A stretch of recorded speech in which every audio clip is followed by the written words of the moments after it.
kita aja siapa aja orangnya. Bentar, aku pause dulu ya. Iya, boleh. Kita sambil menunggu Mas Biva ya. Aku udah amat-amati nih ada teman-teman dari ada yang dari luar Pulau Jawa? Ada, saya. Ada. Siapa? Dari mana? Saya dari Palembang. Dari Palembang. Ya. Itu Matino aja, Pak. Rifki. Oke. Padang. Mana lagi? Saya dari Padang. Jambi, Kak, Jambi. Oh, ada dari Jambi juga. Ada dari Pelangkayang. Padang saya. Samarinda, Kak. Samarinda. Wiu. Ya, Kalteng. Sulsel. Ini asal omong atau bener nih? Beneran ya. Itu aja yang kasih nah. Tadi ada juga yang namanya Desa Ali. Dari Bali tuh ya? Desa Putu deh. Ya. Dari Bali ya? Sekarang ya. Mas Biva, sudah bisa Ya, kan? oke. Dari Makassar, Kak. Oh, desa dari Makassar. Kok namanya Desa Putu? Juga Makassar. Temenan. Dari Makassar nih, paling temenan nih.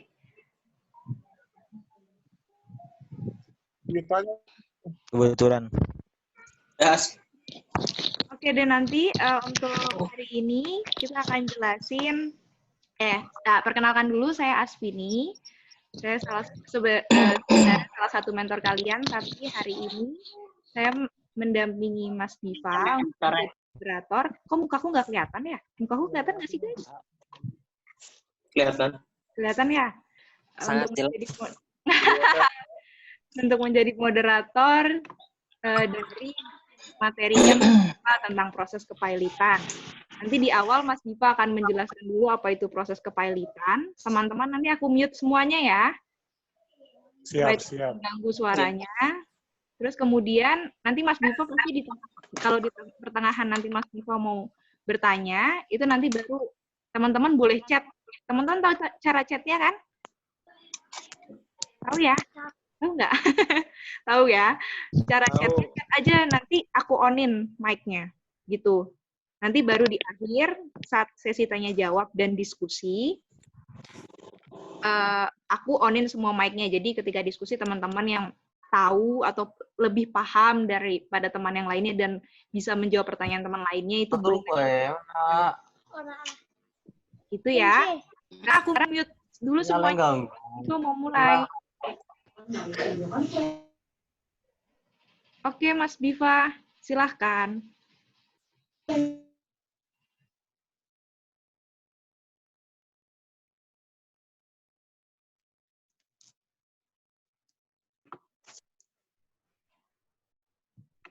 Mas Biva, mic-nya mati. Ya, denger ya? Oke. Ya, sudah. Oke, selamat malam teman-teman. Nama saya Biva. Saya bersama legalaccess.id. Pada kesempatan kali ini hari Selasa, tanggal 14 ya kalau nggak salah, 14 April 2020. Masih dalam rangka work from home. Saya akan sedikit memberikan sharing. Meskipun saya tidak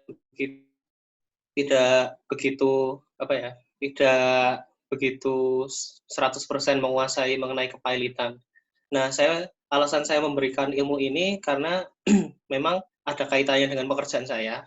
Jadi kalau saya harus memilih ilmu apa yang bisa sharingkan kepada rekan-rekan, ya mungkin sedikit ilmu ini yang akan saya sharingkan. Nah, sebagai disclaimer, dalam belajar mengenai kepailitan dan penundaan kewajiban pembayaran utang, itu sebenarnya tidak bisa dalam satu pertemuan. Karena memang saya sendiri masih bawa banyak note.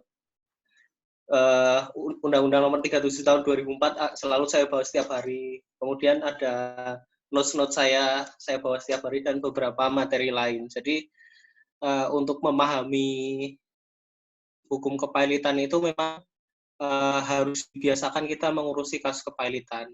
saya sendiri juga belum sangat jauh untuk mengurusi kasus kepailitan, belum terlalu banyak kasus yang saya berkecimpung di dalamnya, tapi dengan segala keterbatasan itu saya akan coba berbagi kepada teman-teman sebisa mungkin.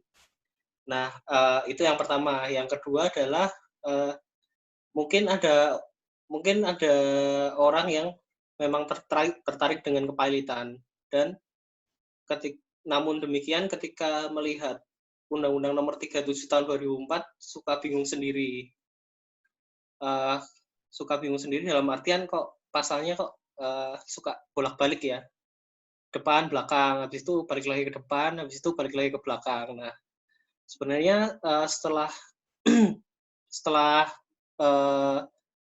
memiliki sedikit pengalaman, prosesnya itu ketika dibaca itu sebenarnya cukup simpel.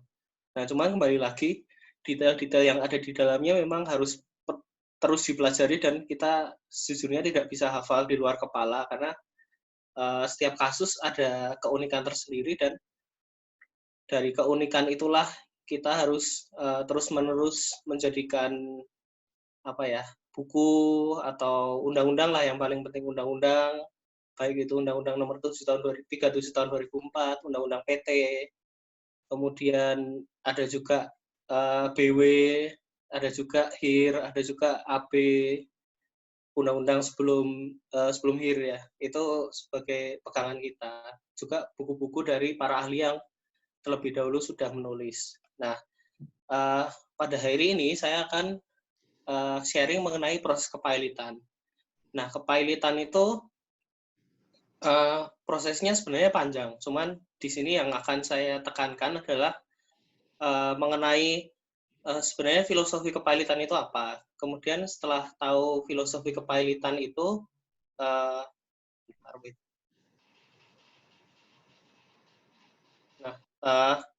kenapa belajar kepailitan?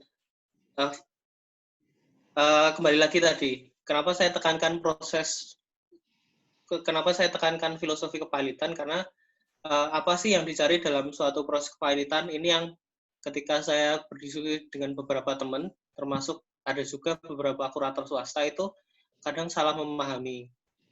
Nah, yang kedua adalah untuk orang yang mungkin tertarik menjadi kurator nantinya, atau mungkin ketika teman-teman yang statusnya mahasiswa nanti lulus kuliah dan ingin menjadi hakim, mungkin materi pada hal ini mungkin bisa sangat sedikit untuk menolong teman-teman ya, untuk menjadikan wawasan aja gitu. Seperti itu. Nah, kita akan ke slide 2. Mengapa sih belajar kepailitan pada hari ini? Saya ingin memberikan sedikit sharing kepada teman-teman bahwa kepailitan itu salah satu aspek penting dalam dunia usaha. Kenapa demikian? Karena salah satu indeks yang paling penting dalam menentukan apakah suatu negara itu mempunyai iklim yang baik untuk berusaha itu adalah indeks yang dinamakan Ease of Doing Business, indeks EODB namanya. Nah, dalam indeks EODB ini ada beberapa aspek. Dari aspek-aspek tersebut, salah satunya adalah aspek yang dinamakan resolving insolvency atau penyelesaian kepailitan. Jadi pada tahun 2018 Indonesia itu menempati ranking 72 dari seluruh negara di dalam indeks EODB. Nah, untuk kepailitannya sebenarnya Indonesia menempati ranking yang bagus, tapi memang masih diperlukan adanya perbaikan-perbaikan. Nah, perbaikan yang seperti apa? Contohnya, kalau saya membandingkan dengan beberapa negara, di negara Malaysia misalnya, walaupun peringkat dalam EODB di aspek resolving insolvency-nya tidak sebagus Indonesia, namun demikian jangkauan dari pengadilan untuk mengadili kasus kepailitan itu cukup tinggi. Dalam apa yang dinamakan jangkauan adalah prosedurnya atau prosesnya itu cukup mudah, dan proses maksudnya proses resolving insolvensinya itu juga cukup sebentar ya, nggak terlalu makan banyak waktu sehingga banyak kasus atau sengketa kepailitan yang masuk. Beda lain halnya dengan di Jakarta, lain halnya dengan di Indonesia, di mana sebagian besar kasus sengketa kepailitan yang masuk itu terfokus di kota-kota besar. Nah, oleh karena itu, ketika pilot prosesnya itu mudah, maka ujung-ujungnya adalah EODB-nya akan menjadi bagus. Karena ketika aspek resolving insolvensinya bagus, otomatis rankingnya meningkat. Nah, ranking meningkat itu akan berkontribusi pada peningkatan ranking EODB. Nah, ketika ranking EODB bagus, otomatis investor akan melihat Indonesia itu sebagai negara yang ramah investasi. Dalam hal kepailitan, kita bisa melihat bahwa kalau misalnya saya, calon investor asing, melihat investor asing misalnya. Nah, ketika saya berinvestasi di Indonesia sebagai startup yang mendanai startup baru, misalnya saya kayak di luar negeri namanya SoftBank ya.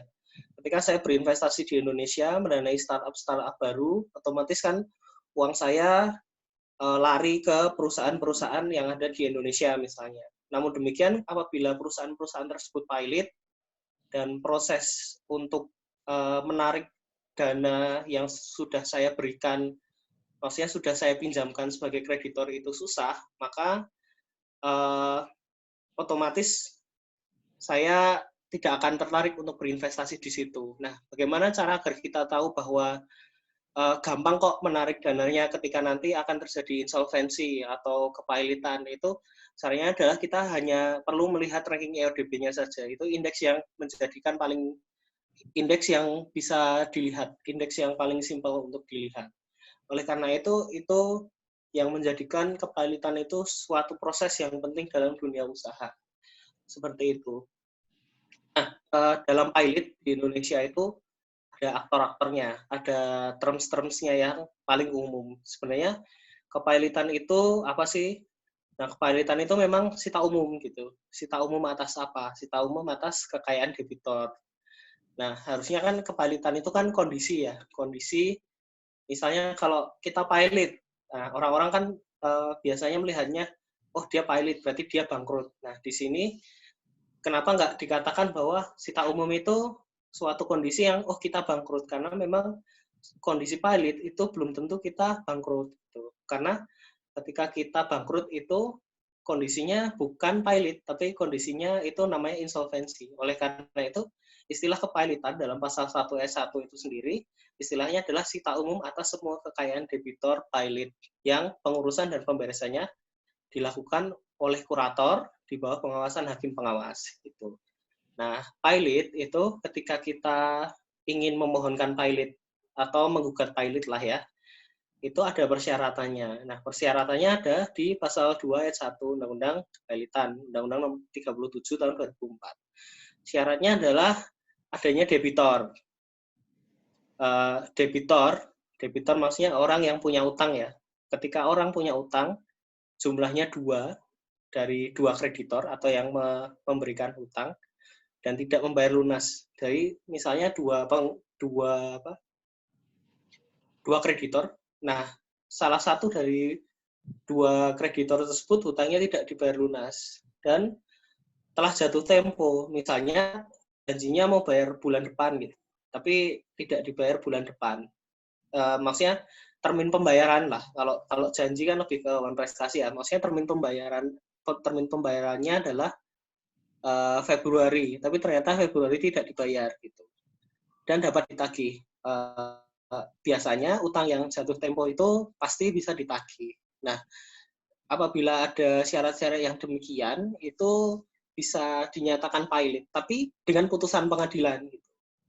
Nah, artinya apa? Artinya untuk bisa menyatakan suatu perusahaan itu pilot, kita harus meminta pengadilan untuk memutuskan bahwa suatu badan itu pilot. Nah, oleh karena itu, kepilotan itu sendiri bisa dimohonkan oleh satu atau lebih kreditornya. Atau misal kita nggak sanggup lagi nih untuk membayar hutang gitu, kita bisa juga memohonkan pilot. Nah, tadi udah dijelaskan juga bahwa ada debitor, ada kreditor. Nah, debitor adalah orang yang mempunyai utang. Intinya seperti itu. Kreditor adalah orang yang mempunyai piutang atau orang yang memberikan hutang kepada debitor. Nah, ada juga kreditor lain. Kreditor lain adalah pihak yang mempunyai piutang selain pemohon pilot. Pihak yang mempunyai piutang selain pemohon pilot. Nah, biasanya dalam proses kepailitan itu kreditornya itu banyak. Misalnya, saya pernah mengurusi yang namanya PT Luxindo itu kreditornya ada 50. Ada 50, ada tambahan lagi, ada 90 kreditor. Tapi yang mengajukan pilot itu hanya 3 kreditor. Nah, selain daripada 3 kreditor itu, pihak yang mempunyai piutang itu juga disebut kreditor lain. Nah, ada juga kurator. Kurator adalah orang pihak swasta ya, atau balai harta peninggalan yang nantinya diangkat pengadilan berdasarkan putusan pilot tersebut untuk mengurus dan membereskan harta debitor pilot di bawah pengawasan hakim pengawas. Nah, hakim pengawas sendiri itu hakim yang nantinya mengawasi prosesnya. Itu ditunjuk pengadilan dalam putusan pilot. Maaf, ini agak berantakan ya. Sebentar. Nah, pihak yang dapat memohonkan pilot itu ada beberapa. Satu, debitor. Saya sudah jelaskan tadi. Ketika ingin memailitkan dirinya sendiri bisa. Kemudian kreditor. 2 atau lebih, baik secara sendiri maupun bersama-sama. Kejaksaan, apabila pemohon pilot mengandung alasan untuk kepentingan umum. Nah, kalau kejaksaan ini unik karena mungkin kalau teman-teman mengikuti ada kasus first travel ya. Nah, di situ ada alasan kepentingan umum sebenarnya. Tapi proses kepailitannya sampai mana saya belum terlalu mengikuti. Itu mungkin bisa dilihat.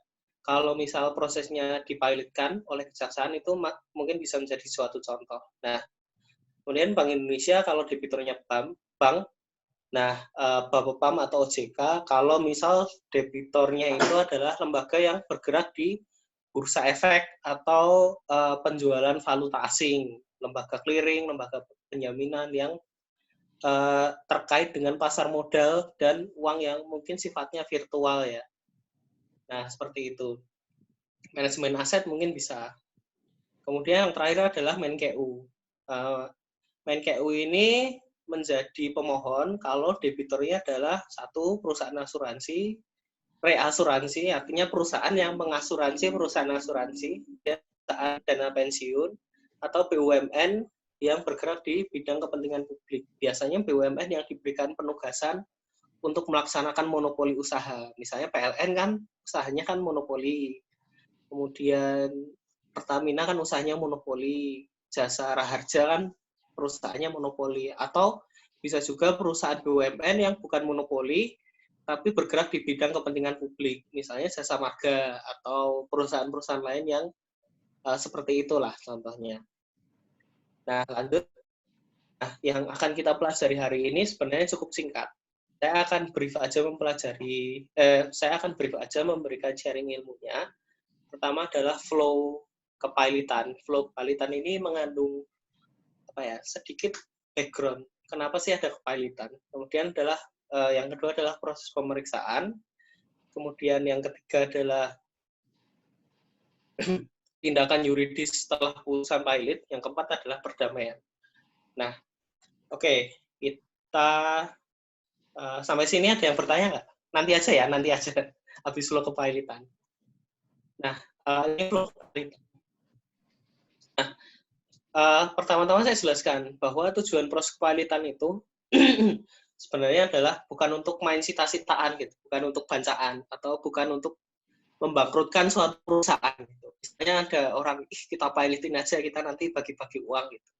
Sebenarnya tujuan pilot itu bukan seperti itu. Pilot itu ada sebagai instrumen hukum untuk membayar hutang. Itulah kenapa undang-undang kepailitan itu digabung dengan apa yang dinamakan PKPU atau penundaan kewajiban pembayaran utang atau bahasa kerennya suspension of debt payment ya.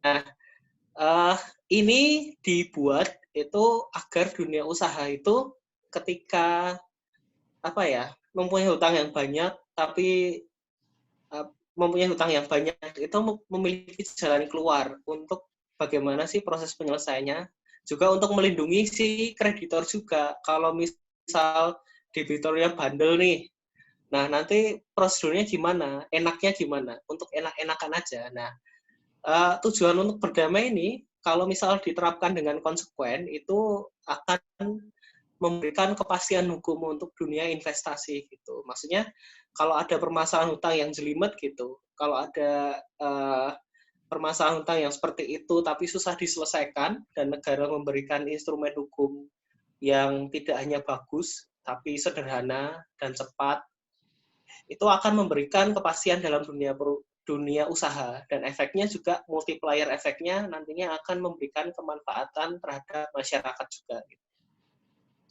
Nah, orang yang pilot bukan berarti orang yang insolven, karena ketika orang dinyatakan pilot, itu orang bisa masih berupaya, misalnya mengajukan kasasi misalnya. Kemudian kalau kasasinya nggak berhasil, masih bisa peninjauan kembali, tentunya dengan melampirkan bukti baru ya atau novum. Nantinya ketika misal sudah diputus pilot berkekuatan hukum tetap, bisa juga mengajukan perdamaian gitu. Kemudian sebelum pilot pun juga bisa juga mengajukan penundaan kewajiban pembayaran utang. Jadi kayak ketika orang ingin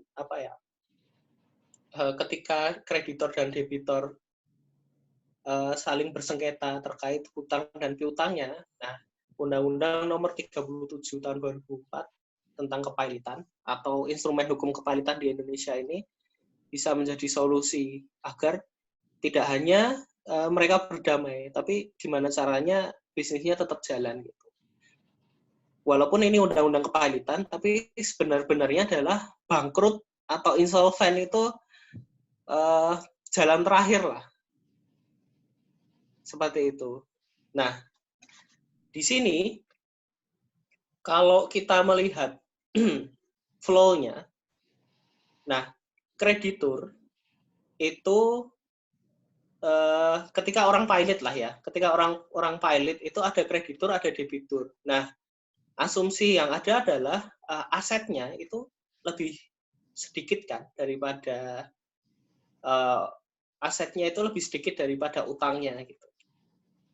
Kenapa demikian? Ya karena sudah dipilotkan, ada kondisi yang sudah dipilotkan. Berarti asumsinya adalah asetnya itu lebih sedikit daripada utangnya, sehingga seorang kreditur atau kreditur-kreditur lain lah ya, itu mempunyai kepentingan apa? Mempunyai kepentingan untuk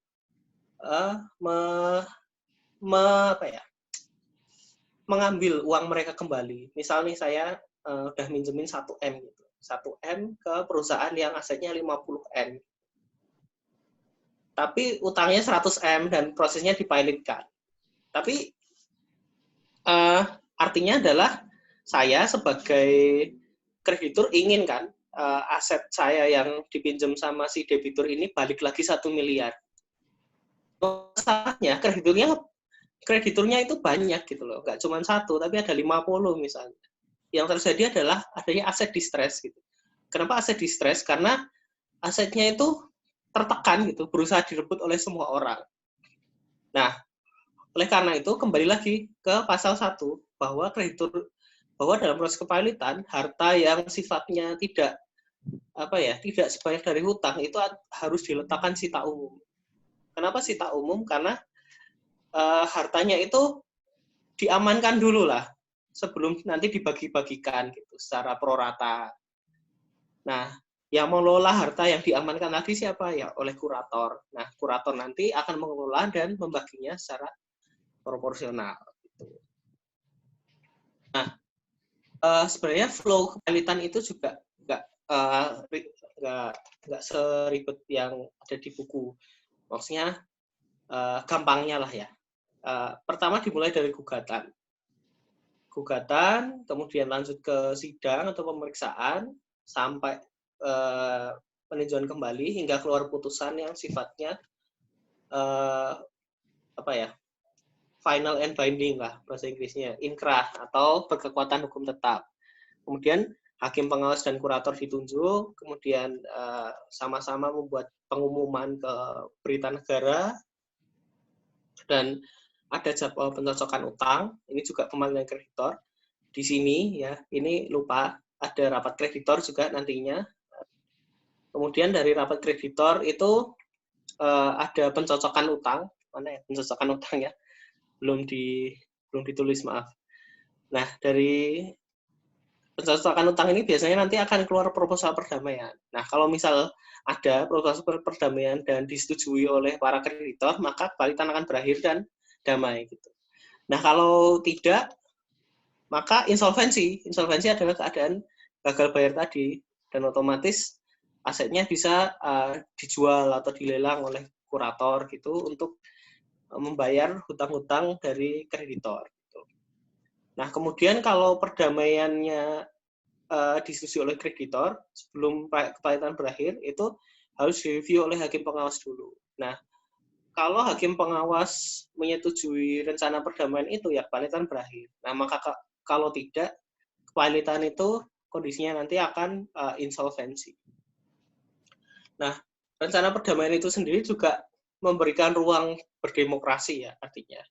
Nah, mungkin di dalam rencana perdamaian tidak semua kreditor menyetujui. Jadi nanti ada kasasi juga, ada peninjauan kembali, ada kasasi juga bagi orang yang tidak menyetujui rencana perdamaian itu tadi gitu. Atau nah, kenapa harus disetujui hakim? Karena mungkin ada dalam rencana negosiasi perdamaian tadi ada sesuatu hal yang merugikan kreditor lain gitu. Ada mengandung unsur penipuan misalnya. Nah, itu harus ditolak oleh hakim gitu. Nah, dari sini saya stop dulu, saya pause dulu bentar. Kalau ada yang bertanya, satu pertanyaan aja. Coba. Mas? Iya. Bisa di chat yang mau tanya. Saya. Lihat chatnya gimana? Rifki. Ya, saya. Onin dulu. Ya. Oh iya, oke. Iya, Kak. Bisa. Saya mau nanya, Kak, terkait tadi beberapa kali diulang tentang insolvensi ketika tidak terjadi perdamaian antara kreditor dan debitur, maka bisa jadi insolvensi. Setahu saya, antara kepahilitan dengan insolvensi itu dua hal yang berbeda. Bahkan cara penyelesaiannya pun berbeda. Kepahilitan kan artinya berusaha untuk membayar utang kepada dua kreditur yang telah jatuh tempo dengan catatan asetnya masih ada. Sedangkan insolvensi dalam pasal 56 Undang-Undang KPKPU itu kan keadaan di mana debitur tidak mampu membayar utangnya kepada semua krediturnya karena asetnya yang sudah tidak ada. Artinya juga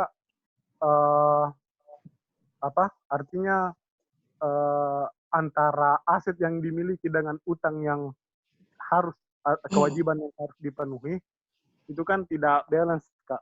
Maksudnya bagaimana tadi antara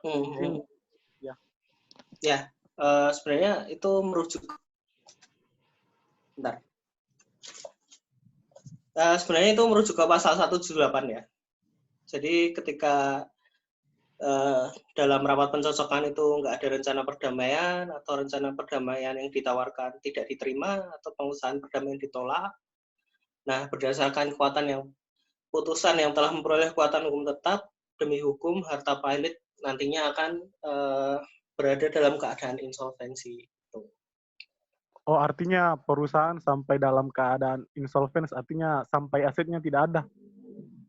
Ya. Sampai asetnya tidak ada ketika dipilotkan begitu. Yang keadaan insolvensi itu gampangnya gini deh. Misal saya kurator nih. Saya kurator mengelola suatu aset dalam keadaan insolvensi, Nah, nantinya kurator tersebut mengelola aset tersebut untuk membayar hutang-hutang dari si kreditor. Intinya seperti itu.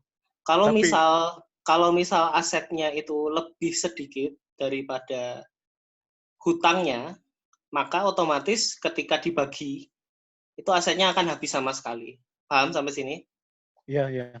Ya, cuman kurator itu mempunyai semacam kekuatan untuk memanage aset tersebut. Gimana caranya agar nilai dari aset tersebut bertambah? Kenapa kok kurator mempunyai kepentingan untuk menambah nilai aset dari si debitor? Karena apa? Karena nanti ujung-ujungnya akan kembali lagi, bagian dari para kreditor itu akan bertambah. Gitu. Itu Iya, iya. intinya gitu ya. Nah, hubungannya dengan tadi adalah ketika kita ketika dalam rapat pencocokan hutang, kalau misal si debitor dalam rapat pencocokan hutang kan debitor juga harus hadir ya. Kalau misal tidak ditawarkan rencana perdamaian, asumsinya adalah si debitor itu menyetujui bahwa akan ada kepailitan. Iya, iya, iya.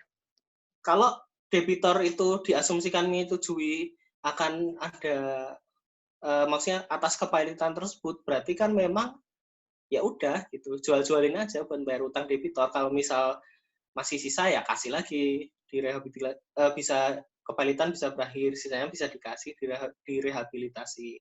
Kalau misal habis ya nanti para kreditor juga dapatnya juga, misal utangnya 10 tapi setelah diprorata cuma dapat 5 ya dapat, ya itulah dapatnya gitu. Jadi kenapa ada rencana perdamaian di rapat pencocokan piutang? Karena itu merupakan suatu mekanisme solvency test. Nah, apa itu mekanisme solvency test? Mekanisme solvency test itu adalah di Indonesia itu beda dengan di luar negeri. Ketika di luar negeri, dalam sidang pemeriksaan itu ada yang dinamakan solvency test. Solvency test adalah suatu mekanisme di mana si debitor itu berargumen, enggak Pak, saya enggak gagal bayar kok, saya masih mempunyai aset gitu. Cuman di Indonesia enggak seperti itu. Di Indonesia adalah ada utang 2, selesai, putusan dulu, nanti gagal bayar atau enggak gagal bayar di negosiasi ini. Ada di rapat kreditor, ada di rapat pencocokan piutang gitu. Seperti itu. Iya, Kak. Jelas? Atau ada lagi? Mungkin sedikit, mungkin agak bingung Kak terkait terkait kepailitannya. Kan khususnya di bank, ketika debitur mengambil kredit di bank, itu biasanya ada jaminan. Itu biasanya ada jaminan yang jaminan itu sebagai pegangan ketika dia tidak mampu membayar utang. Apakah ketika kreditur ini memegang jaminan, dia masih punya hak untuk atau tetap bisa mengajukan kepailitan? Gimana maksudnya? Maksudnya kan ketika debitur meminjam uang atau mengambil kredit di bank, itu kan biasanya ada jaminan. Apakah menurut abang lah, maksudnya apakah tindakan yang paling tepat yang dilakukan oleh kreditur ini adalah mengajukan kepailitan atau lebih kepada melakukan sita jaminan? Kalau di undang-undangnya ada ya, boleh meletakkan sita jaminan atas hak tersebut. Cuman sepengetahuan saya ya, sejauh yang saya alami, biasanya yang mengajukan kepailitan itu adalah kreditor yang tidak punya keistimewaan. Kreditor yang tidak punya keistimewaan itu bisa kreditor preference atau kreditor separatis. Kalau misal, kamu siapa tadi? Lupa. Rizky ya? Iya, iya. Ya, kalau misal Rizky punya bank nih, memberikan kredit mesin gitu. Memberikan kredit mesin untuk dileasingkan ya. Iya, Kak. Untuk dileasingkan. Berarti kan jaminannya mesin itu juga toh. Kalau misal nggak mampu bayar, mesinnya ditarik gitu. Iya. Nah, biasanya bank itu nggak butuh mesin gitu. Bank itu butuh duitnya dibayar beserta bunga-bunganya. Maka dari itu biasanya malah dalam praktek kadang-kadang itu bank itu apa ya? Biasanya bank itu malah memberi pengertian terhadap kreditor konkuren. Pak, kalau cuman utang 50 juta ngapain dipilitin gitu. Selain karena memang utangnya tuh dikit gitu loh. Walaupun sudah memenuhi syarat dalam undang-undang, tapi kalau cuman gara-gara ini sementara nanti ketika dipilotkan nggak ada jaminan bahwa duitnya akan balik full, mending dinegoin aja lah atau diapain kayak gitu. Pilot itu apa ya, jalan terakhir lah. Cuman dalam undang-undang tadi bisa, cuman tujuannya ya untuk apa gitu. Secara realita untuk apa gitu. Karena ketika pilot itu terjadi kan bisa narik karena sifat dari bank mungkin ya yang punya sita jaminan itu yang mempunyai hak tanggungan atau jaminan terhadap benda tidak bergerak itu bisa menarik barangnya seakan-akan tidak terjadi hutang itu menarik barangnya, tapi secara value barangnya itu kan nilai barangnya sebenarnya sudah berkurang. Oh iya. Ya, coba aku tanya, bank mana yang butuh mesin? Paling dijual kan sama banknya, dijual lagi kan. Dan nilainya nggak ada jaminan, nilainya itu akan seperti apa yang diperhitungkan oleh bank itu. Betul. Ya, seperti itu ya. Iya Kak. Makasih Kak. Aku lanjutin ya. Iya Kak.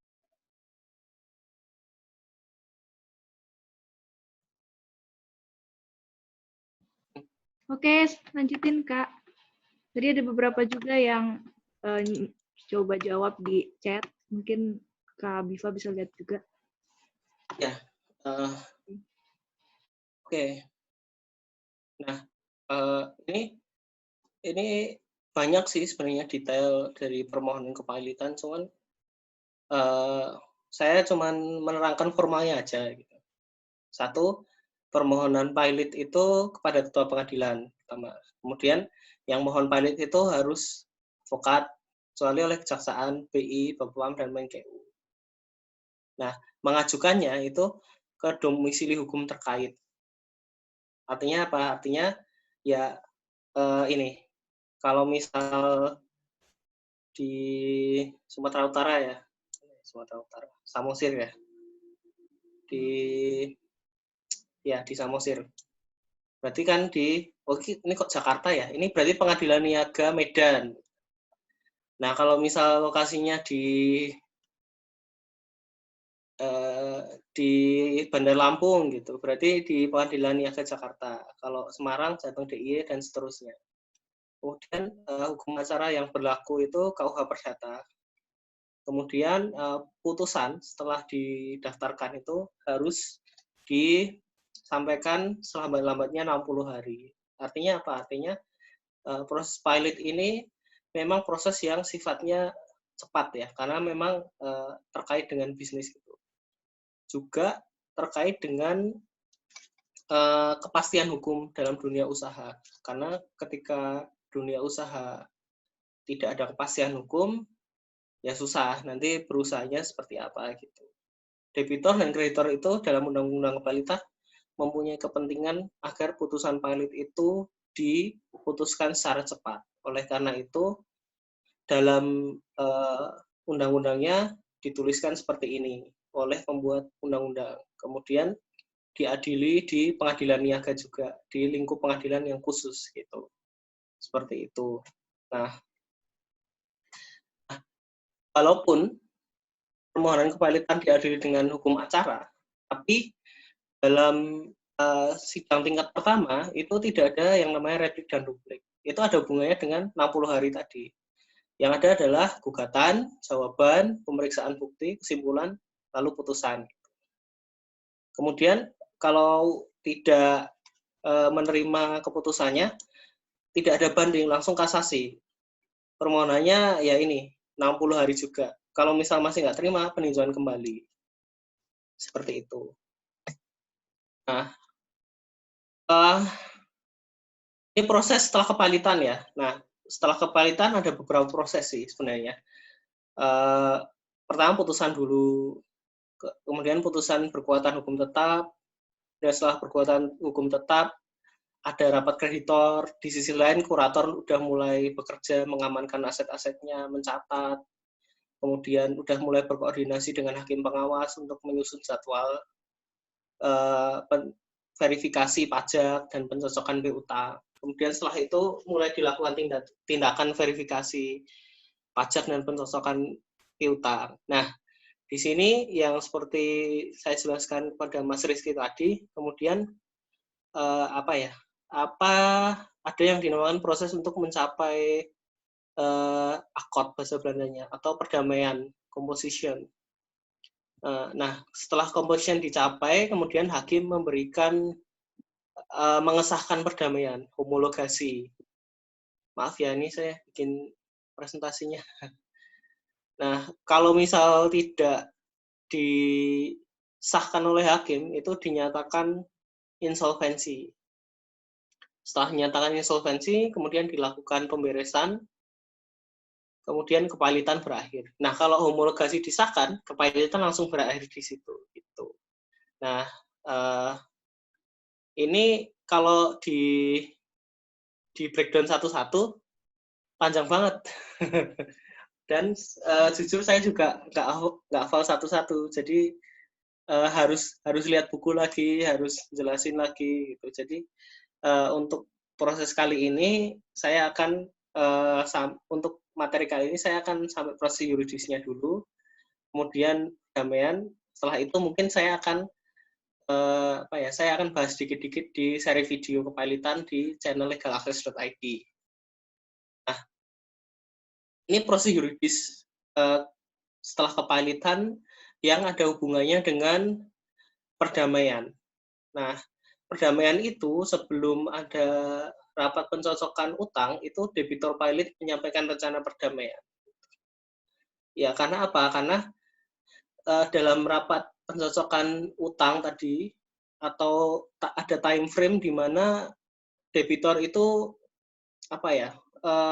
menyampaikan pendapat bahwa udahlah damai aja. Damai aja ini bukan kok berarti bahwa aku nggak punya uang nih, tapi aku mohon waktu. Bukan berarti seperti itu. Tapi di situ debitor juga mungkin kalau misal punya uang, sebenarnya punya uang, tapi kok di proses pilot itu juga bisa menyampaikan rencana bahwa Pak, ini saya nggak gagal bayar loh, saya bisa bayar utang-utangnya bapak-bapak semua misalnya, atau bapak ibu semua gitu. Nah, ini juga disampaikan dalam rencana perdamaian gitu. Nah, kemudian rapat pencocokan piutang. Nah, sebelum rapat pencocokan piutang itu kan rencana perdamaian disampaikan kepada panitia kreditor atau kreditor yang ditunjuk menjadi perwakilan para kreditor gitu. Nah, kemudian itu nanti dibahas di rapat pencocokan piutang. Pembahasannya ya tadi untuk menyampaikan kalau misal punya uang ya bilang aja masih punya uang, masih punya aset untuk dijual misalnya untuk menyelesaikan hutang-hutangnya ini. Kemudian kalau misal nggak punya uang, di dalam rencana perdamaian tersebut juga mungkin dibahas mengenai misal ada termin-termin atau ada hal-hal teknis yang maksudnya yang bisa menyelesaikan hutang, tapi juga bisa memuaskan para kreditor. Misalnya gini, kalau misal ada perusahaan kontraktor tambang misalnya digugat pilot. Nah, perusahaan kontraktor tambang tersebut PTX itu mungkin memang kurang memiliki cash atau asetnya juga kurang, tapi mereka memiliki servis yang bagus gitu.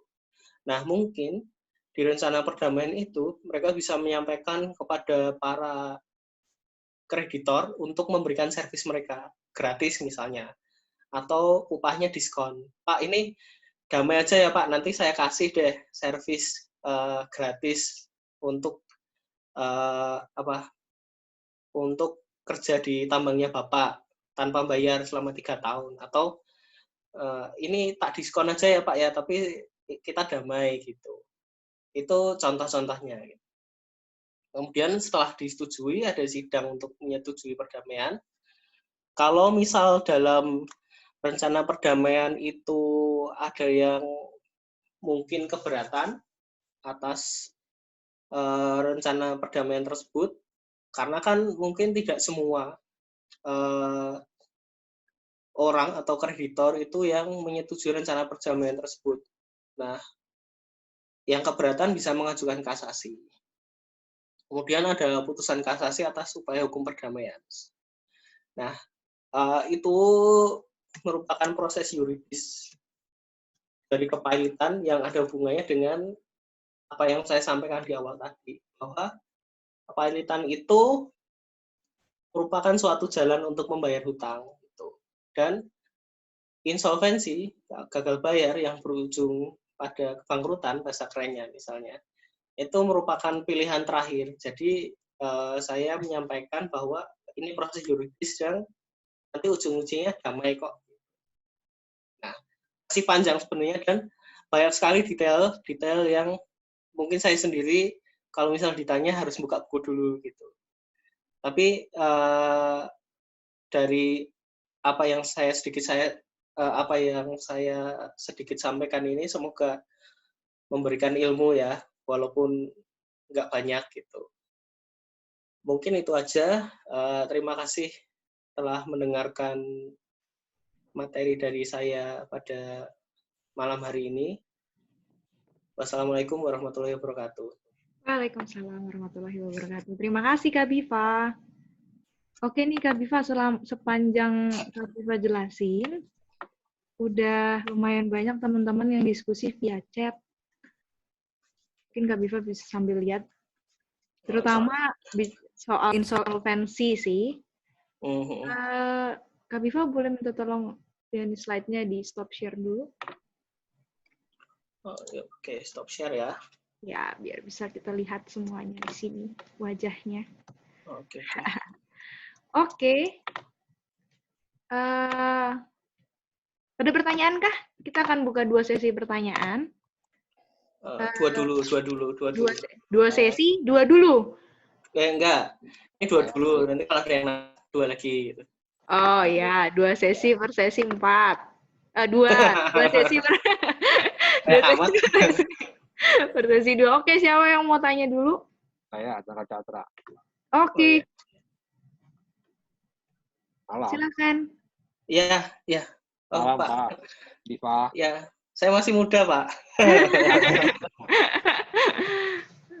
Saya sebetulnya dari perbankan, Mas. Oh ya, oke.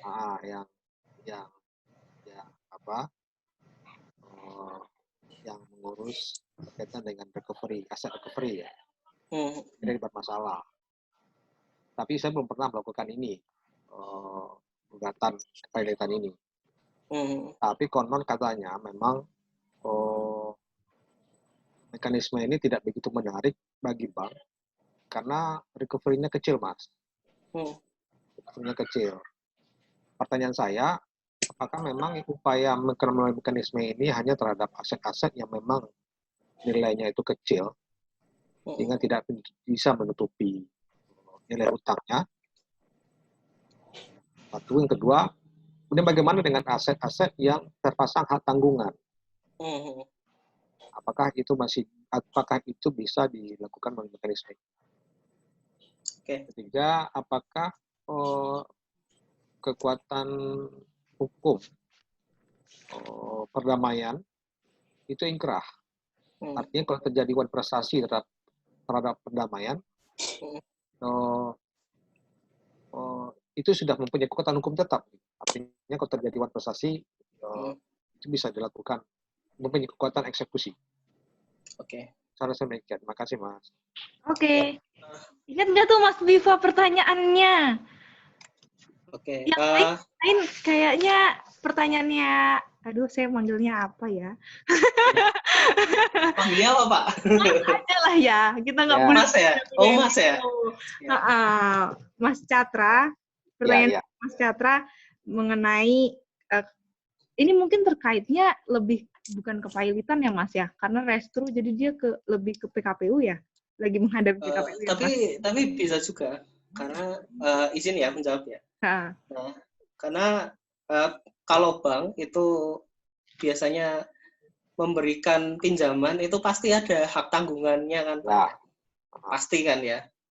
Nah, dari situ sendiri itu sudah memastikan bahwa klasifikasi kreditor dari bank itu berbeda dengan kreditor lain, Pak. Artinya adalah kreditor yang sifatnya separatis. Karena bisa langsung mengeksekusi hak tanggungannya itu seolah-olah kepalitan itu nggak ada gitu. Cuman kembali lagi apa yang disampaikan oleh Mas Satra bahwa nilai aset recovery-nya kecil gitu. Karena memang sepanjang saya ketahui bank itu nggak cuman kalau bank memberikan pinjaman satu, bank itu kan ekspektasinya kan kembalinya nggak satu kan Pak, tapi kembalinya 5 misalnya seperti itu kan. Tapi kalau bank mengeksekusi hak tanggungannya, bank itu nggak nggak bisa memastikan apakah nilainya ini satu ya, maksudnya jangan-jangan 0,8 gitu.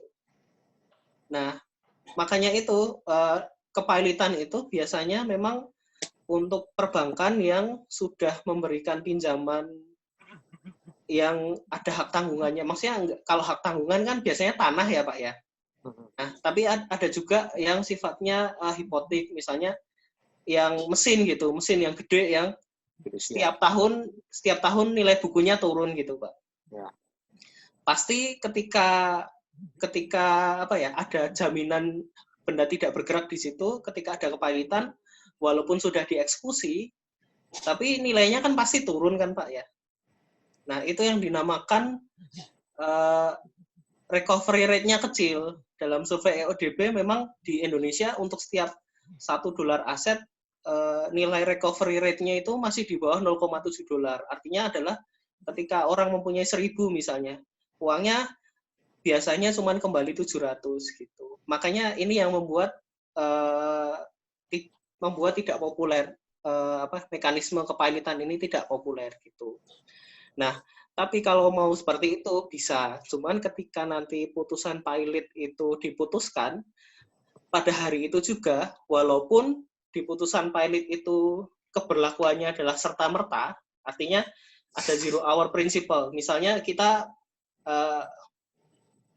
kreditor, kita datang ke sidang pilot, debitor kita diputus jam 4 sore, jam 12:01, itu si debitor pilot sudah kehilangan hak untuk mengurusi hartanya gitu. Nah, tapi pertanyaannya, apakah kreditor yang sifatnya separatis tadi itu bisa langsung mengeksekusi jaminannya?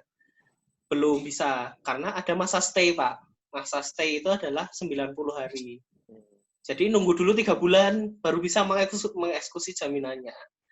Nah, itu kenapa? Karena takutnya ketika nggak nunggu 3 bulan dulu, filosofinya ya Pak ya, jaminan tadi dieksekusi, ada sisanya Pak. Nah, sisanya dikasih ke siapa? Bisa jadi sama kreditor di-keep sendiri, atau dikasih ke debitor terus dihilangin entah kemana. Nah, itu pada akhirnya kan merugikan kreditor yang konkuren gitu. Karena meskipun bank itu kreditor separatis, tapi jumlah hutangnya kan mungkin lebih kecil daripada jaminannya gitu. Nah, itu juga menambah ketidakpopuleran proses kepilitan bagi kreditor separatis gitu. Karena apa? Karena udah nilai asetnya nanti baliknya kecil, nggak bisa langsung eksekusi, nyari pembelinya juga nggak tahu susah apa enggak gitu.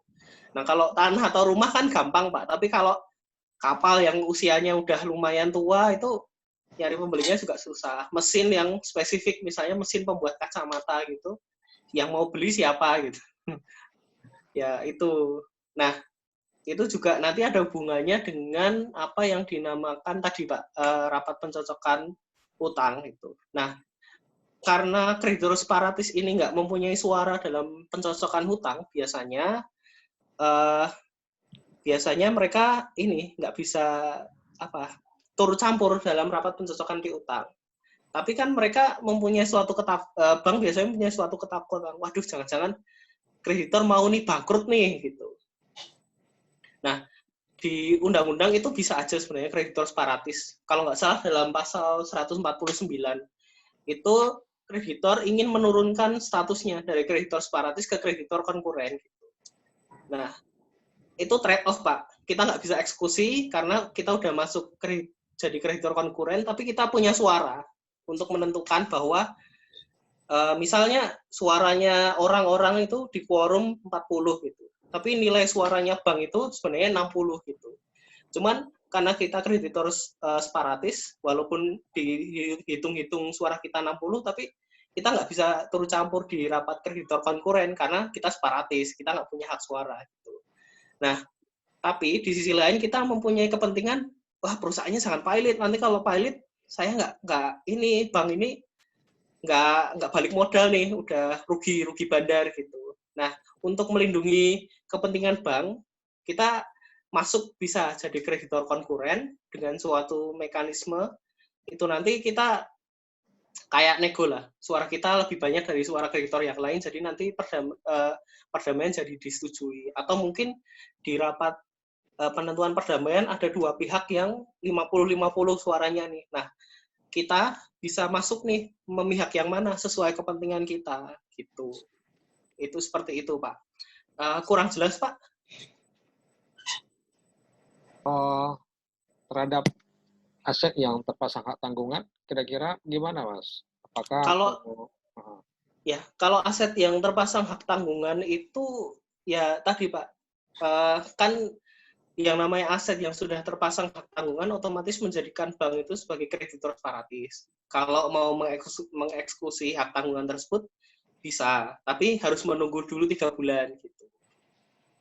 Seperti itu, Pak. Jadi kalau misal mau mengeksekusi hak tanggungan nih, tanah misalnya,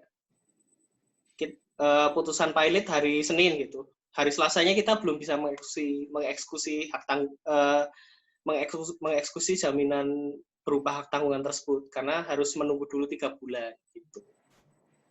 Seperti itu, Pak. kalau pilihannya, Mas, kira-kira mana lebih efektif melalui kepilotan ini atau langsung parate eksekusi? Ya. Lelang. Nah, ini tergantung, Pak. Satu, barangnya apa, yang kemudian yang kedua yang mau dicari apa itu. Kalau barangnya tanah atau barangnya yang nilai asetnya stabil gitu, mungkin bisa dilelang langsung. Tapi kalau misal barang yang sifatnya nilai bukunya terus-menerus, daripada kita lelang nilainya turun, mending kita ikuti proses kepilotannya, kita usahakan supaya gimana caranya berdamai. Gitu. Oh, baik, terima kasih, Mas. Ya, siap.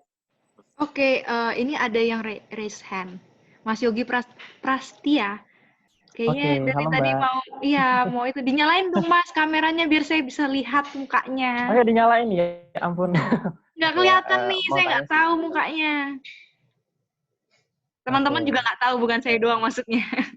Oke, Mas Yogi Sorry, Prastia. di background belakangnya agak mengganggu ya. Dari mana nih, Mas? Anak demo kayaknya. Yogi Wah. Prastia dari Jentera Losko ya. Dari mana? Dari Sekolah Tinggi Hukum Indonesia Jentera. Oh iya, oke. Oke, Gimana, Mas? mau tanya nih ke Masnya. Kan kalau kita berbicara mengenai kepailitan tuh nggak bisa kita pisahkan dari pasal 1131 itu tentang jaminan barang bergerak maupun tidak bergerak maupun yang ada dan akan ada selanjutnya gitu. Karena ini bakal ngena banget nih sebagai kita kreditor yang meminjamkan uang kepada debitor gitu. Nah, kemudian menarik di sini tadi tentang aset yang diambil alih oleh kurator gitu. Nah, yang ingin saya tanyakan kemudian apakah ketika dalam hal terjadi penurunan harga atau aset terhadap harta yang sedang dikelola oleh kurator, dalam hal ini apa yang bisa dilakukan ketika misalkan gimana kalau barangnya rusak, gimana kalau misalkan barangnya nggak laku lagi karena proses pilotan yang agak begitu sedikit lama gitu. Yeah. Nah, di sini apa yang bisa kita lakukan sebagai mungkin kreditornya ataupun debitornya gitu, Bang? Ya, oke. Mas, izin ya menjawab ya. Nah, sepengetahuan saya, kurator sebagai estate manager ya, atau pengurus aset dari harta kepilitan itu sendiri, itu ada di dua fase. Pertama adalah fase sebelum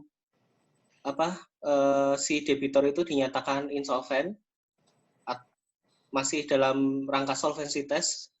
Kemudian ada fase lagi setelah debitor dinyatakan insolven, seperti itu.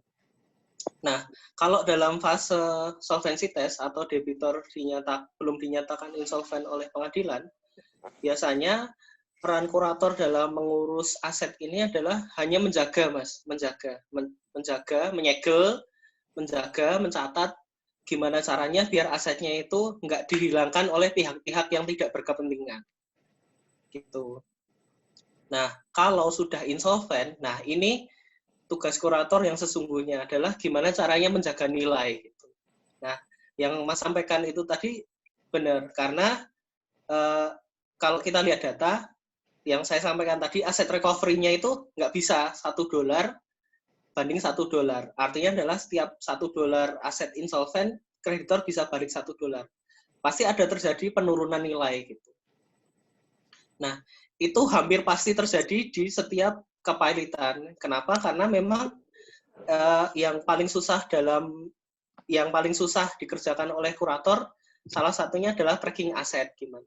Misalnya punya aset 100 gitu. Nah, aset 100 ini kan terdiversifikasi ya. Ada tanah, ada mobil, ada aset saham, macam-macam. Dan mungkin dari semua aset ini ada yang satu nilainya sudah turun, yang kedua hilang entah kemana, yang ketiga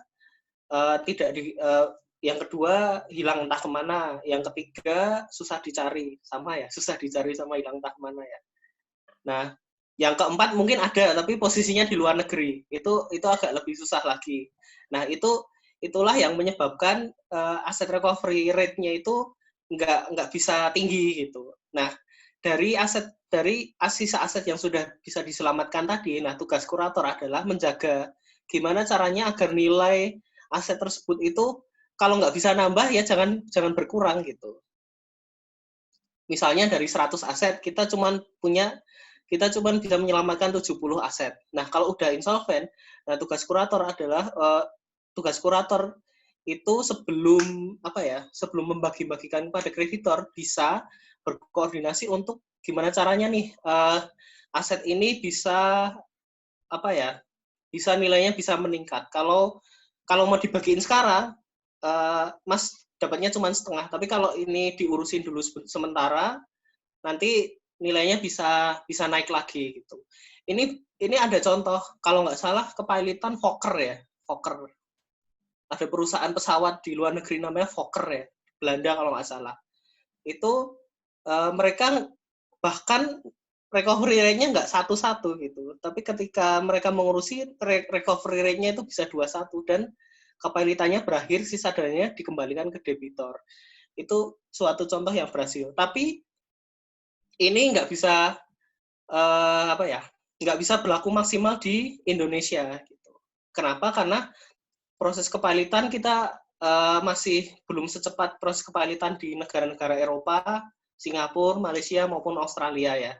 Itu yang menyebabkan nilai aset itu terus menurun. Gitu. Contohnya kalau kita mau tahu aset mesin misalnya, nilai aset mesin itu kan semakin hari kan nilainya nggak naik, tapi malah justru terus menurun setiap hari. Dan kurator itu tidak bisa berbuat banyak selain menjual cepat-cepat sebelum nilainya turun banget gitu loh. Nah, itu contohnya gitu. Kalau tanah beda cerita ya, kalau tanah kan tiap hari mungkin nilainya naik ya. Cuman kalau perusahaan biasanya kalau misal sudah insolven, ada pabrik yang ditinggal, nah itu akan menjadi PR itu untuk memanage aset tersebut, gimana caranya biar aset tersebut nilai kembalinya bisa maksimal gitu. Bisa dengan lelang, kalau misalnya lelang nggak berhasil, minta izin ke hakim pengawas, menjual secara bawah tangan gitu. Nah, itulah juga mengapa Undang-Undang Nomor 37 Tahun 2004 itu dibikin gimana caranya prosesnya bisa cepat gitu. Walaupun ujung-ujungnya pelaksananya juga nggak bisa cepat-cepat amat gitu. Nah, itu Mas. Jadi gimana cara kurator untuk memanage asetnya? Pertama ya diamankan dulu. Kita dapatkan aset sebanyak mungkin, kita amankan.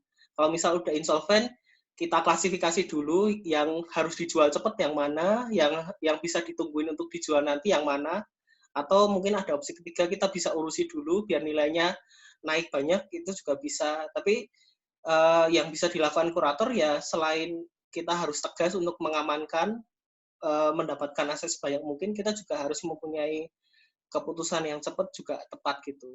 Karena kurator kalau nggak punya pengetahuan bisnis juga mungkin bakal susah ya. Harusnya aset bisa diurusin, tapi ternyata dia malah ngejual. Gitu. Mungkin itu sih. Mungkin ada yang kurang jelas nggak? Oke, jelas sih. Mungkin bisa satu lagi nggak, Mas? Coba. Terakhir ya. Dalam kepailitan kan saya pernah dengar istilah upaya paksa badan. Itu diatur di Perma nomor 1 tahun 2000 ya. Tapi semakin ke sini aku ngikutin kasus-kasus kepailitan. Kenapa mekanisme upaya paksa badan itu sudah sangat jarang dilakukan? Padahal kan kalau kita berbicara mengenai kepailitan, ya kita harus mencegah adanya pelarian aset dari debitur itu. Thank you. Ya, oke. Sebenarnya upaya paksa badan masih ada, cuman memang tidak populer. Tidak populer kenapa? Karena memang kalau kita lihat secara apa ya? Kalau saya pernah beberapa kali ngomong dengan AKPI ya, sendiri itu kalau kata mereka dalam menjaring suara dari para pebisnis itu ya pebisnis itu pengen diperlakukan bukan seperti kriminal gitu. Kenapa gitu? Karena kalau kita lihat contoh ya di Amerika aja, orang pilot itu, orang yang pilot itu bahkan bisa dijadikan sebagai strategi bisnis gitu. Donald Trump pilot 6 kali malah jadi presiden gitu. Nah, sedangkan di sini kok pilot sekali aja pakai diseret-seret terus ditahan segala macam gitu. Itu kan harusnya nggak perlu. Itu pertama. Yang kedua, kalaupun kita melakukan upaya paksa badan gitu. Nah, zaman itu sudah berkembang sedemikian rupa dan aset itu bisa dialihkan kapanpun dan dimanapun. Bentuknya pun bisa udah menjadi macam-macam gitu. Jadi jadi itu nggak efektif jadinya gitu. Apa gunanya kita melakukan upaya paksa badan tapi asetnya udah ada yang ngurusin gitu. Udah sangat signifikan cara melarikan asetnya gitu. Malah apa yang dicari oleh para kreditor, hakim pengawas sama kurator itu nggak tercapai gitu. Nah, mending nggak usah apa ya? Ya seperti yang saya katakan tadi, tujuan kepailitan itu gimana caranya bayar utang gitu, bukan gimana caranya menjarain orang gitu. Jadi mungkin dari pendapat saya sih seperti itu sih. Gitu. Oke, thank you Mas. Ya. Oke, terima kasih Mas Yogi dan 9:30. Dua lagi deh. Oke, 2 lagi. Tapi kan 2 pertanyaan sebelumnya ini sangat praktikal ya, sangat praktek banget gitu Mas Biva. Ya. Ini siapa nih yang bingung malah makin bingung, tadinya pengen mungkin mau ngerjain besok UTS kepailitan tapi makin bingung apa ini kurator, apa ini aset, mungkin makin bingung gitu. Yang benar-benar pengen bingung karena besok UTS atau UAS, boleh sekarang tanya mumpung ada Mas Biva. Tuh, siapa? Mas, kamu jawab dong. Kamu kan mentor. Apa? Mentor. Gimana? Iya, gimana? Ada Iya, lagi nggak 2? Ya, boleh 2 lagi. Siapa yang mau bertanya? Saya besok UTS kepailitan, Kak. Yang bener, Mas Yogi. Mana sih Mas Yogi nih? Oh, udah hilang lagi fotonya. Bener kok besok kepailitan, Kak. Tepu-tepu. Mana nih siapa? Atau ya udah deh, bebas deh siapa lagi yang mau tanya. Karena kebetulan Mas Biva nih the best banget emang. Bisa menjawab semua pertanyaan. Pilihin kalau ada. Siapa? Ada yang mau ya? tanya? Lama-lama sedikit nih. Ada 40 loh Mas Biva sekarang yang join. Apakah ada pertanyaan?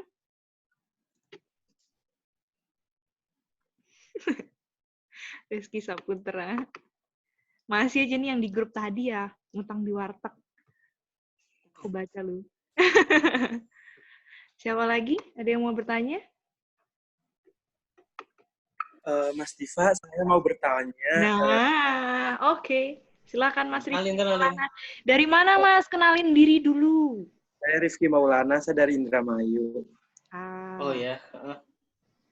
Mas, sebenarnya dalam ranah kepailitan itu ada campur notaris nggak sih, Mas? Tentang orang bisa dikatakan pailit, dan itu tuh ada campur ranahnya notaris nggak? Apa tidak? Terima kasih. Oke. Rifki ya. Nggak di-mute nggak apa-apa, Rifki. Nah, Rifki, kalau di luar negeri itu yang namanya trustee atau kurator itu tuh akuntan semua, Rifki. Biasanya akuntan semua gitu. Nah, tapi kenapa kok di Indonesia malah sarjana hukum semua gitu? Nah, kalau saya lihat di sejarah AKPI ya, AKPI itu Asosiasi Kurator dan Pengurus Indonesia. Nah, di sejarah AKPI itu pertamanya banyakan memang akuntan. Cuman setelah itu kita harus melihat realita kehidupan penegakan hukum di Indonesia lah, harus gontok-gontokan lah, harus punya mental yang kuat segala macam.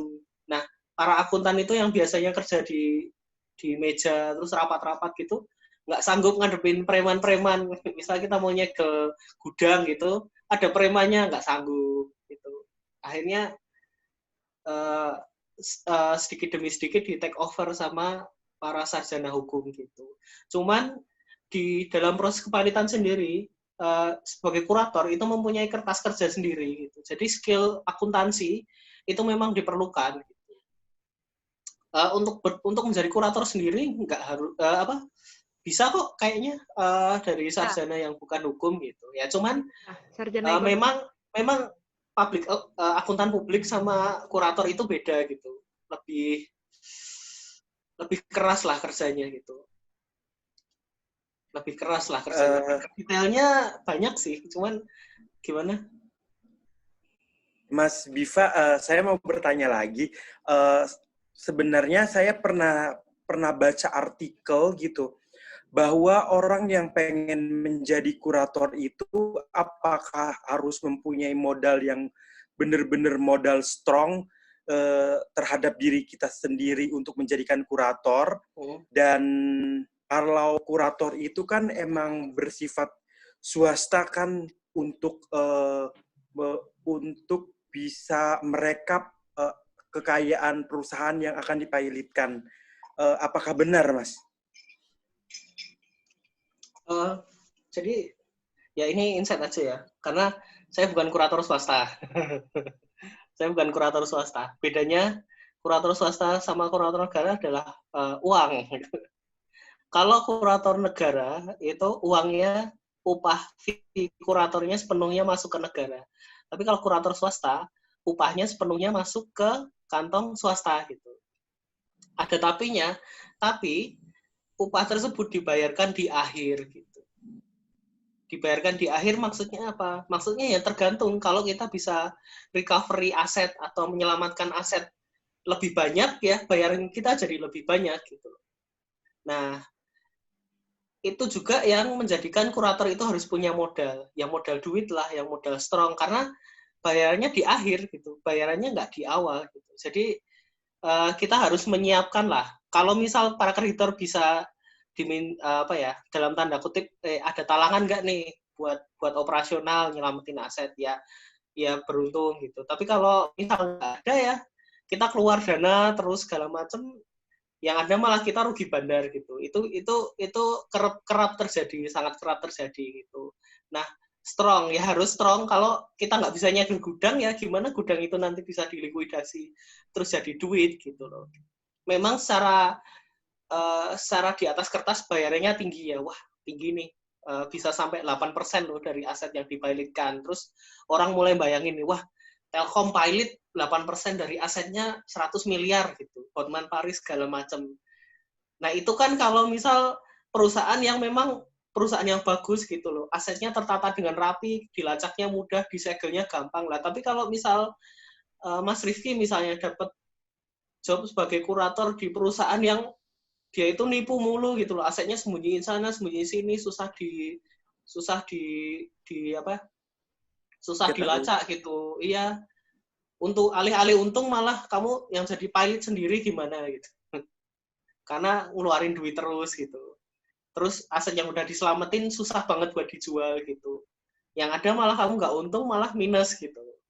Nah, itu juga yang membuat kenapa kalau mau jadi kurator ya, selain skill akuntansinya ada, harus strong, harus ada modal dalam tanda kutip gitu. Linknya juga harus bagus gitu. Makanya jadi kurator itu walaupun yang join aktif misalnya banyak, tapi nggak semua orang aktif menjadi kurator ya, karena ya itu harus punya banyak talent lah gitu. Seperti itu. Beda cerita kalau saya kurator negara, saya pakai seragam istilahnya, ya saya punya surat tugas, saya nggak perlu takut lagi karena kan saya udah dilindungi sama negara gitu. Itu. Baik, Mas Biva, terima kasih. Siap. Oke, terima kasih kembali Mas Rifki Maulana. Terakhir dong.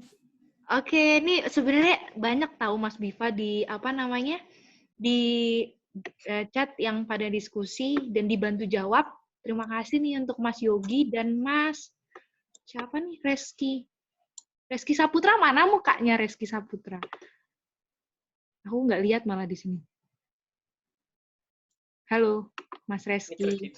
Halo Kak, halo. Oh iya, Mas Reski sama Mas Yogi tadi. Terima kasih sudah bantu menjawab di sini. Bentar ya, aku tak lihat dulu. Ini bener, oh iya. Oke. Ada lagi nggak? Satu lagi Mas Biva. Atau 6 lagi? 7 lagi?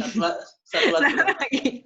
Oke, satu lagi yang mau bertanya, silahkan langsung dinyalakan aja lah, bisa kan? Dari situ langsung bisa ya? Tadi bisa kayaknya.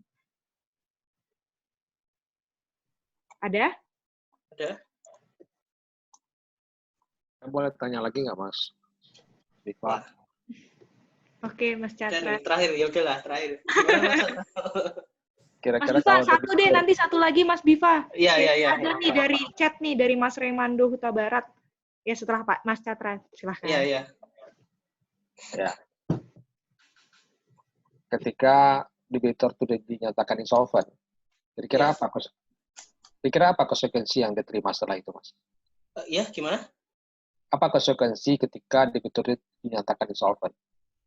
Ya, ketika debitur dinyatakan insolvent, bahkan sebelum debitur dinyatakan insolvent, itu Pak, nggak bisa mengurusi perusahaannya lagi, dan harta-hartanya itu akan digunakan untuk membayar seluruh hutangnya kepada para kreditor. Berarti dia nggak bisa ini lagi ya, nggak bisa aktif lagi di dunia bisnis gitu ya? Iya, udah nggak bisa aktif lagi dalam bisnis. Makanya itu bahkan sebelum insolvent diangkat kurator sementara untuk mengurusi bisnis as-is-nya.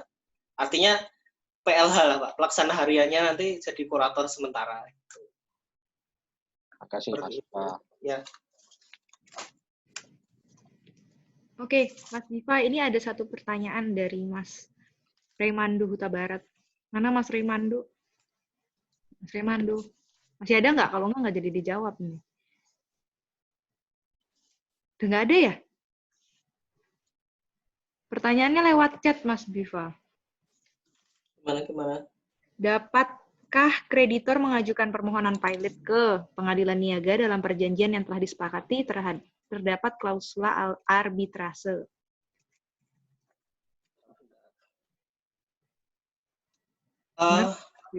Ya. Klausula arbitrase ya.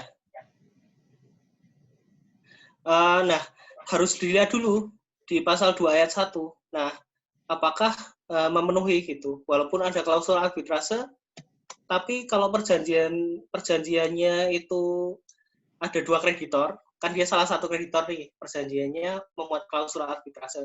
Tapi ada kreditor lain nih yang apa namanya, yang juga memiliki hutang yang sudah jatuh tempo dan dapat ditagih. Berarti bisa diajukan kepailitan, dan pengadilan nanti juga berwenang untuk memeriksa perjanjian yang ada klausul arbitrasenya. Jadi nggak ada masalah. Oke, sudah terjawab. Ada satu lagi nih Mas, boleh nggak?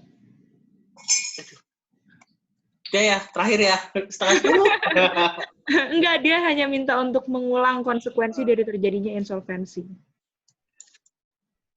Konsekuensi terjadinya Sebenarnya harus insolvensi. diulang sih ya, kan nanti bisa lihat tuh, nanti kayaknya kita akan upload ini nih. Atau Mas Bima mau jelasin ulang?